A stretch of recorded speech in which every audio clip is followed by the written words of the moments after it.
T20 ఫార్మాట్లో భారత ఆటగాడు Suryakumar Yadav top ranker. T20 ప్రపంచ కప్ తొలి 2 మ్యాచ్ల్లో పెద్దగా రాణించలేదు. దీంతో అతడిపై విమర్శలు వచ్చాయి. కానీ కీలకమైన USAతో మ్యాచ్లో మాత్రం హాఫ్ సెంచరీ సాధించి భారత్ను గెలిపించాడు. పరుగులు చేసేందుకు కఠినంగా ఉన్న అమెరికా పిచ్లపై ఆచితూచి ఆడాడు. ఇప్పుడు భారత్ సూపర్ 8 కోసం విండీస్కు చేరుకుంది. ఇక్కడ బ్యాటర్లకు పిచ్ నుంచి సహకారం లభిస్తోంది. సూర్య నుంచి మరోసారి భారీ ఇన్నింగ్స్ రావాలని అభిమానులు కోరుకుంటున్నారు. ఈ క్రమంలో తన ఆట తీరుపై సూర్య ఆసక్తికర విషయాలను వెల్లడించాడు. ర్యాంకుల్లో నెంబర్ 1గా 2 ఏళ్ల నుంచి ఉన్నామంటే కేవలం దూకుడుగా ఆడటంతోనే సాధ్యం కాదు. విభిన్న పరిస్థితుల్లో మ్యాచ్కు అనుగుణంగా ఆడాల్సి ఉంటుంది. జట్టు అవసరాలను గమనించి బ్యాటింగ్ చేయాలి.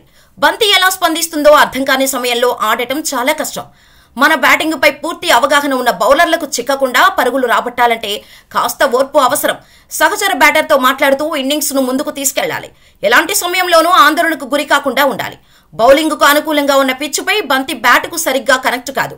అలాంటప్పుడు ఖాళీ ప్రదేశాల్లో ఆడితే ప్రత్యర్థి బౌలర్లపై ఒత్తిడి పెరుగుతోంది. అప్పుడు బంతులు గతి తప్పి వస్తాయి. వాటిని చక్కగా బౌండరీలుగా మలిచేందుకు ఆస్కారం ఉంటుంది. దానికోసం ఎదురు చూడాలి. USA, విండీస్ పిచ్లకు చాలా వ్యత్యాసం ఉందనిపిస్తోంది.